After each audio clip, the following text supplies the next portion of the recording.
Hi, Ghost. Ghost. Saka diha, Ghost. Okay. Okay. Docs ta sa docs. So, Version. let's talk about abortion. So, I'm here with my wife. Nanapod ni siya.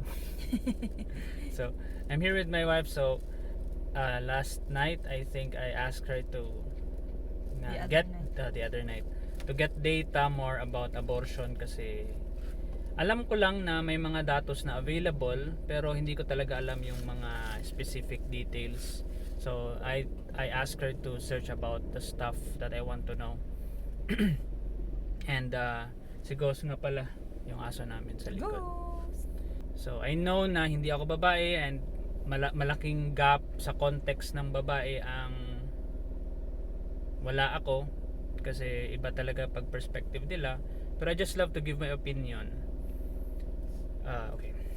So I'm in support of illegal ang abortion dito sa Pinas. It's currently illegal from what I heard, from what I've read so far, it's illegal both sa tao na nag-undergo o nagpa-terminate ng pregnancy, and it's illegal for the person who operated or yung nag-process talaga ng abortion. So dalawa ang mai-imprison if malaman na nagpa-abort ka or nag-abort ka ng pregnant na woman.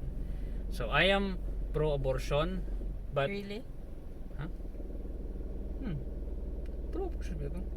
I thought sorry, cause I thought na he's pro-choice but anti-abortion. So What? I was mistaken. What? No. Okay. You misunderstood. Isa ka sa mga nadala sa transliteral ng isang label. Like for example, I'm an atheist. And because of the label, suddenly anti-Christ ka na or something na anti-religious or anti-God or something. Yun yung kasi yung parang problema pag you label yourself something. If you are pro-LGBT, suddenly you're not straight anymore. That's the weird thing about supporting something.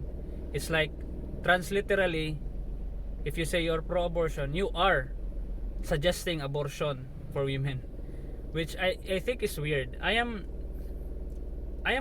like I said, I am conservative. May mga parts ako ng utak ko na conservative, may pagka-conservative. Which, Let me clear myself lang ha. I thought anti-abortion ka. Abortion, like the act itself.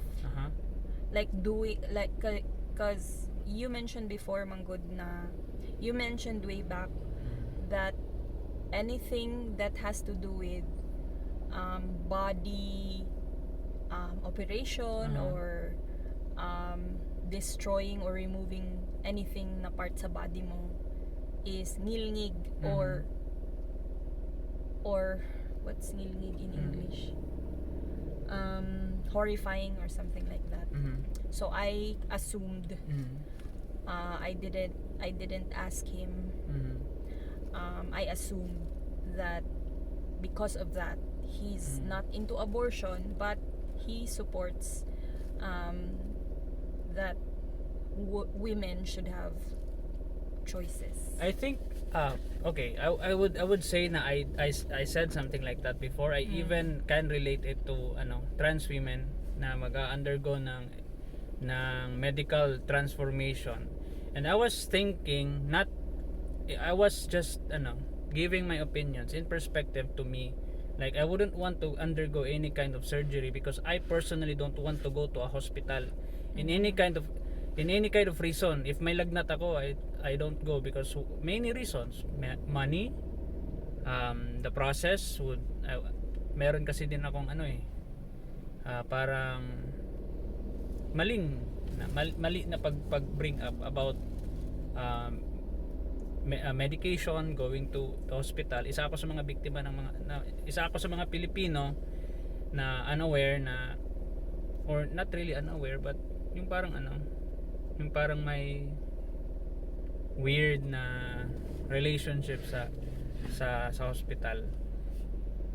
I think it's because your family, Mm. sila mama, they're not Naging, into yeah. hospital. We're more into yung pagpalaki Alternative. or alternative medicine. If you have lagnat, just drink using magsabaw ka lang, magluto lang ako ng mga ganun klase kasi we're poor. Yun talaga ang tendency pag mahirap, meron kang weird na perspective when it comes to medicine. You are untrusting, but I am unlearning that as I grow old. I am unlearning that, and isa yun na I can give opinions out na I would rather, if I was trans, like in that perspective, if I was trans, I wouldn't have to go through that surgery kasi nga it's a hassle, money and all that stuff. But I learned na napunta na tayo sa transgender, but I learned na even with my kind of perspective na marami akong naiisip na it's a hassle, people will still undergo the transition. So I bet there are a lot of trans out there that have the same sentiment or feeling about hospitals, but they still go through it. So napa-reflect ako kung gaano ba kaano pala talaga ka hindi pala ito nasusolve sa feeling ko lang. Marami palang ibang tao na iba yung situation, iba talaga yung parang pressure na nafe-feel nila, unlike me. So going back to abortion, ganun ang perspective ko. I wouldn't have to go through it because yun nga, mahahassle ako, pera, and then it's a stupid kind of logic because I would have to spend money to make that child grow old or para lumaki yung bata. So it's a stupid kind of analogy na I wouldn't have to go through abortion kasi magastos and it's painful. I don't like the process of may tatanggalin sa body mo, na may surgery ka. I'm uncomfortable with that idea, pero I'm not saying na dapat yun din yung gawin ng iba. It's just my own perspective. So I was sobra na akong very defensive sa ka-pro abortion. Pero anyways, so yung data, if you make it more available, Jessa. So sige, this was because the data sige, I gathered. Ano na lang. First siguro First perspective naman daily sa perspective ko kanang to give more context. Guys, to give more context before we go through the discussion about yung mga maling misconception. Let's go through the data muna para may context tayo sa topic na to. So let's go. Okay. So these were the data na nagather ko the other night. No, last night, but you asked me for them the other night. So I checked the current laws dito sa bansa natin sa Philippines, if how against the country is sa abortion. So the current law states that abortion is banned and criminalized with no exceptions, maski pa to save the life of the pregnant woman or protect her health, or if it was a result of rape, incest, or if the pregnant woman or the pregnant person is a minor, like a child, pwede naman yun if they are already having their period. So no exceptions. Stop. I would love to stop you before we move forward. Okay. So if you're not pro-abortion, and if you're pro-life, that's what you label yourself,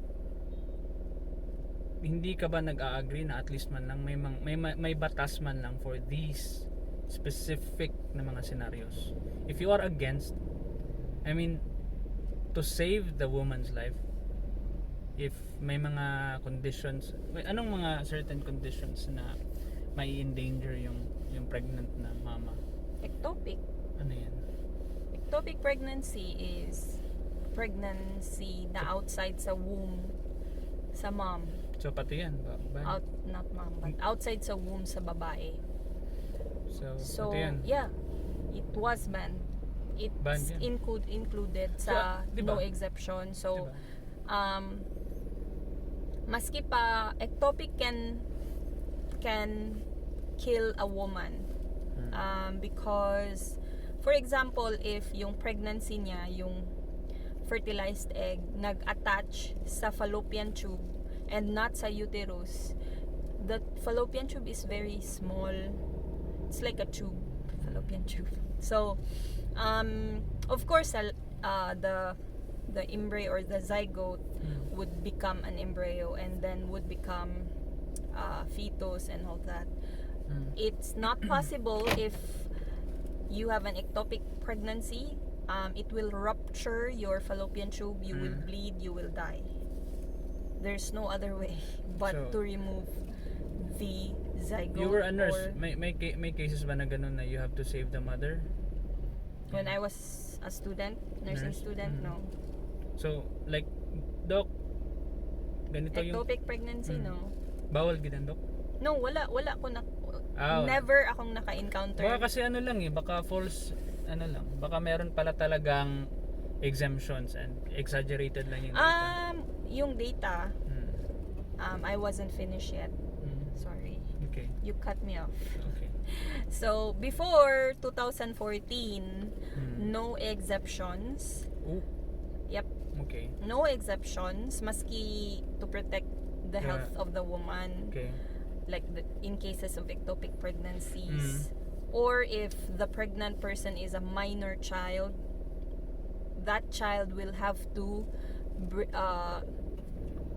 continue the pregnancy to full term kasi bawal nga. But in 2014, the Supreme Court ruled that indirect abortion done to save the woman's life is permitted under the principle of double effect. The fuck is that? It's Aquinas principle. Saint Thomas Aquinas. Di ko masyadong naintindihan, but what I understood what this principle of double effect is, parang they just reworded the term abortion for me because let me read it. Is it okay? The principle of double effect is frequently cited in cases of pregnancy and abortion. A doctor who believes abortion is morally wrong may still remove the uterus or fallopian tubes of a pregnant woman, knowing the procedure will cause the death of the fetus or embryo in cases in which the woman is certain to die without the procedure, yung pag-remove ng uterus or fallopian tube. In these cases, the intended effect is to save the woman's life, not to terminate the pregnancy. Okay, so parang binigyan lang ng context ang pag but that's still abortion. That's terminating. For me. That's terminating. Still terminating the pregnancy. So parang parang they just avoided the term abortion. So if allowed pala nila na tanggalin yung to save the woman's life. Okay, but may specific na scenario to save the woman's life, not okay, pero yeah, because they believe this Aquinas principle of double effect. The greater evil of not doing the procedure would result to the death of both woman and the fetus. So for them, lesser evil yung terminate ng pregnancy, pag-remove ng not pregnancy but pag-remove ng fallopian tube or the uterus to save the mother's life. That's lesser evil for them. Okay. But it's still abortion. Yeah, sorry, Aquinas. Yeah. What else? Data. Countries in Asia na illegal ang abortion for any reason, Iraq, Laos, and the Philippines. Tatlon lang sa Asia. Sa Asia. Of course, Southeast Asia Mm. is Laos and the Philippines lang. Okay. Southeast Asia din pala ang Laos. Okay. Sa landlocked Southeast Asian country. Countries around the world na illegal ang abortion, there are, I think, 9. Okay, go ahead. Okay. Ilang countries ang around the world? 50 plus? 180. 180? Fucking 50 plus. Okay. So, Okay. 180. So, Andorra, uh-huh. near Spain, I think. It's a European country. Republic of the Congo, Dominican Republic, Egypt, El Salvador, Haiti, Honduras, Iraq, Jamaica, Laos, Madagascar, Malta, Mauritania, Nicaragua, Palau, the Philippines, San Marino, Senegal, Sierra Leone, Suriname, Tonga, and some Palestinian territories. Okay. So, What else? Data. the rest of the countries around the world, legal ang abortion. So 100 With plus. restrictions. Yeah. Okay, with restrictions. Iba-iba yung definition nila. Iba-iba na. Iba yung level. Upon request, you can request for an abortion, or you can iba-iba, but they are not abortion itself is not a crime in the rest of the countries around the world. China, that includes China. Italy, Germany. China especially, Okay. because they're into one child policy way back before. Okay. So if you get pregnant, abort. Wow. If you get pregnant with your second pregnancy, abort. But that was a long time ago. I think 2-child policy na sila now. So lahat na hindi mo na mention na country. Okay. Yes. Ano pa? And the data so far when they legalized abortion. Okay? John put the this question if it's positive ba daw or if it's negative. Yeah, like I asked that because a lot of countries legalized marijuana, and then obviously they were able to gather data na afterwards. So there are already data na nare-receive ng mga countries na nag-legalize ng marijuana. Merong negative, meron ding positive. But again, yun eh. So I think that's why John put the question, positive ba ang effect Kasi or yun, negative ba ang effect? isa din yung gusto kong mangyari. If negative naman pala ang effect, wala. I-discontinue or think about something else. Think about a better solution. Baka meron something in the middle na we haven't figured out yet. 'Di ba? Baka merong specific na rule talaga na i-add or tanggalin para mas better pa yung result. Gaya na lang din ng drugs or mga loophole. Like mga loopholes na ignore natin na you have to address. But actually yun, John, that's I think a misconception on your part. Okay. Kay when you legalize abortion and decriminalize it, it does not lower abortion. It does not lower abortion. So Yep. may ganun pa din yung volume. It will continue. There will still be women na magsisik ng abortion. Alam ko naman yan. Yep. It will, decriminalizing it will not lower abortion, No, but it will remove or it will lower unsafe abortion Yeah, aware din and naman. maternal complications. Aware ako dyan. The reason why I ask that is because I want to know if may positive na outcome ba. For example, yung fear kasi ng anti-abortion ng mga tao is, casual na lang tayong pumunta sa hospital after we have sex. We just casually go there and then have an abortion. Ganun kasi yung slippery slope eh. Aside from them considering that it's purely murder. Yun eh. May ganun na ba scenario sa Italy na after nagse-sex pumupunta na lang sila sa hospital para magpa-abort, or not that, kasi we understand naman that we're dealing with like hindi pa na fertilized na egg. Kung ganyan yung scenario, like I mean, I said that in a way na parang casual lang, kasi parang ang immoral mo naman na tao kung ganun na lang yung proseso, di ba? Can we have at least some degree of decency na at least man lang when you have sex, at least man lang safe? I mean, that's just a fictional story that I made, na after having sex na hindi safe, pumupunta na lang sa hospital para magpalaglag. That's stupid. Hindi naman na-fertilize ba ang egg. Pero it's a, When they get pregnant, you I mean, I every know. time I they know. get pregnant, I know they- people that are anti-abortion think that way, because I've thought about it before when I was anti-abortion.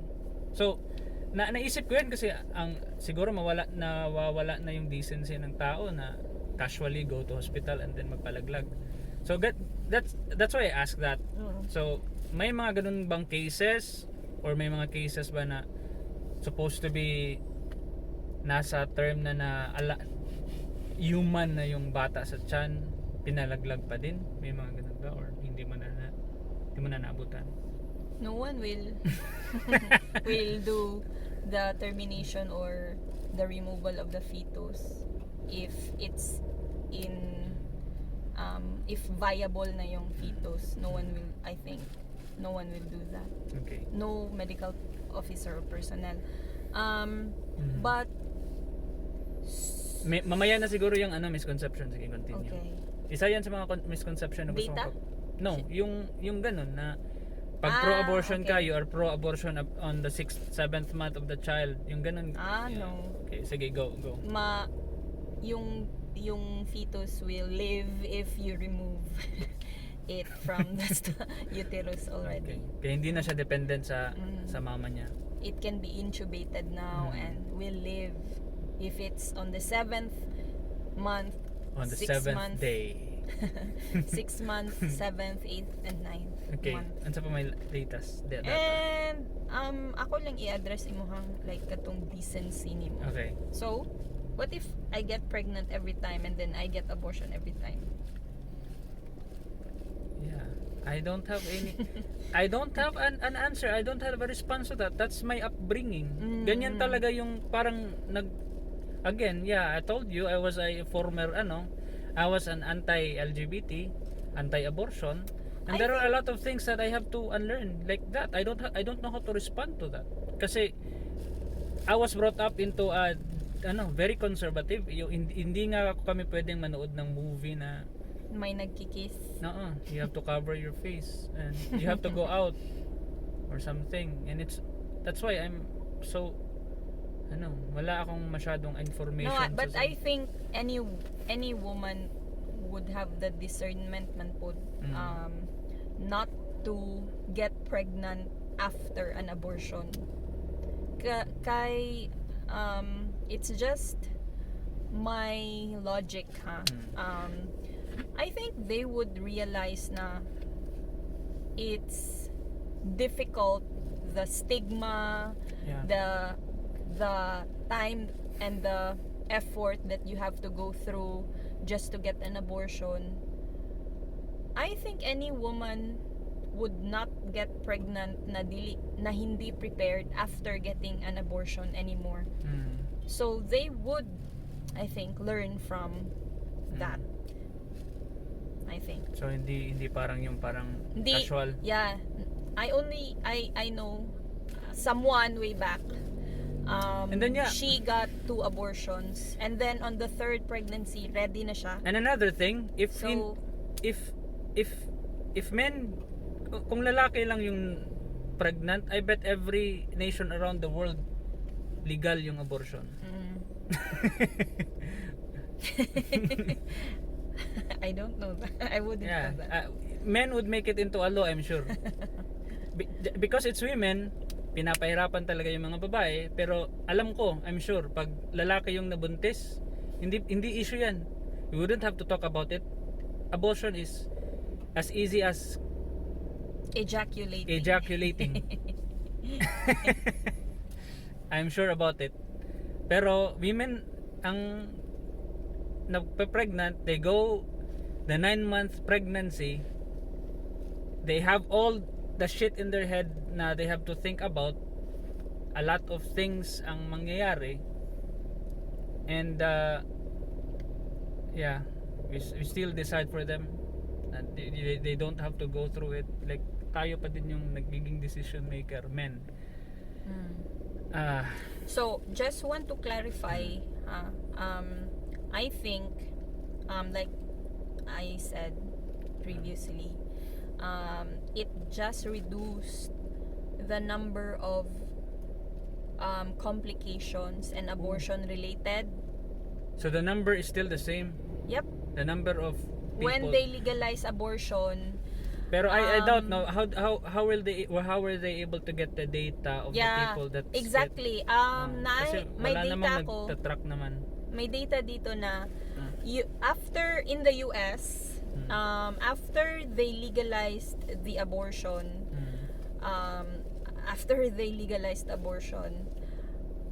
tumaas yung number of women na nag-seek ng abortions and nag-undergo ng abortion. Tumaas. In relation to what? Compared to low numbers few years back when it was illegal. So recorded lang yung meron sila when it was illegal. How did they able to record it if it was illegal? Wouldn't they? Indirect, like a woman would go to the hospital for non-stop bleeding. Okay. So hindi nila pwedeng i-accuse na nag-undergo ng abortion, but it's an indirect information. Yep. Okay. Like non-stop bleeding yung miscarriage. So ganyan. So that's how they got the data. So 3 years yung pagitan when it was illegal versus when it was legalized 3 years after. It says here na yung nag-seek at nag-undergo ng abortion tumaas compared sa data na meron sila when it was still illegal. So you get what I mean? So it's not really accurate kasi no one would say I had an abortion because it was illegal. So no one would say that. No one would admit that directly. Isa yan sa fear ko. But again, wala na naman akong foundation why I fear it. So yung fear ko is tataas yung rate ng abortion. Tataas, and maraming babae na ang magpa-abort. But if you really think about it, anong basis ko for the fear? Like, they decided to terminate the pregnancy, and then what?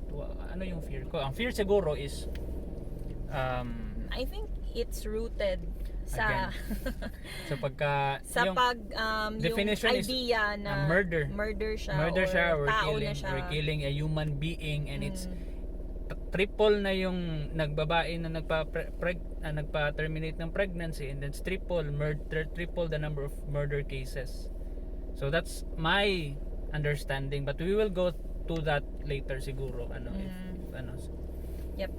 So in the 1970s sa US, by the way, they saw a reduction in abortion related complications and deaths as safer options, yung may safer options na for women who choose to terminate an unplanned pregnancy. Okay. So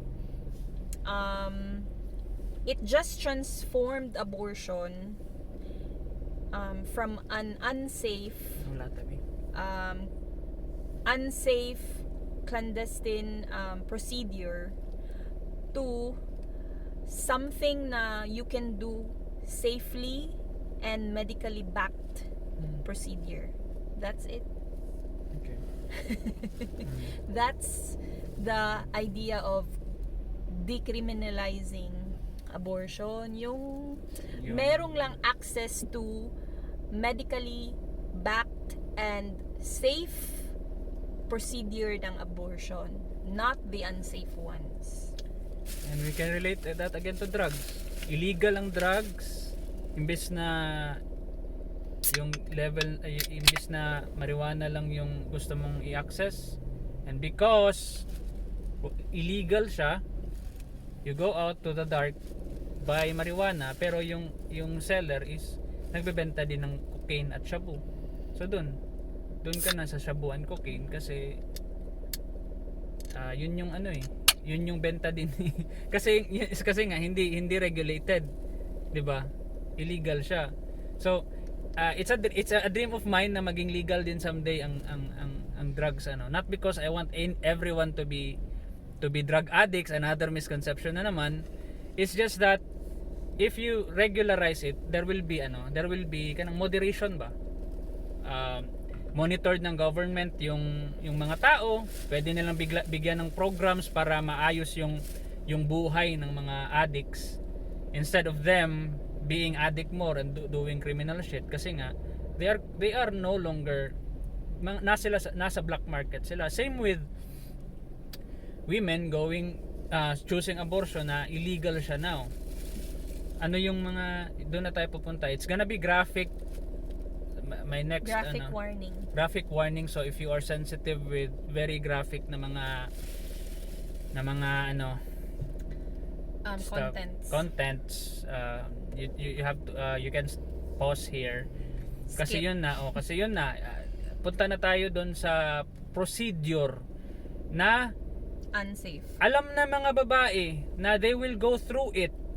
Alam na nila na illegal. Alam na nila na they can go to jail. They can go to jail. Alam na nila na ang stigma ng society, the conscience na dadalhin nila, kasi yung belief nila they're doing murder. They still do it. And then here are the processes ng abortion. So ano yun? In the Philippines, by the way, yung data, estimate lang to because it says it's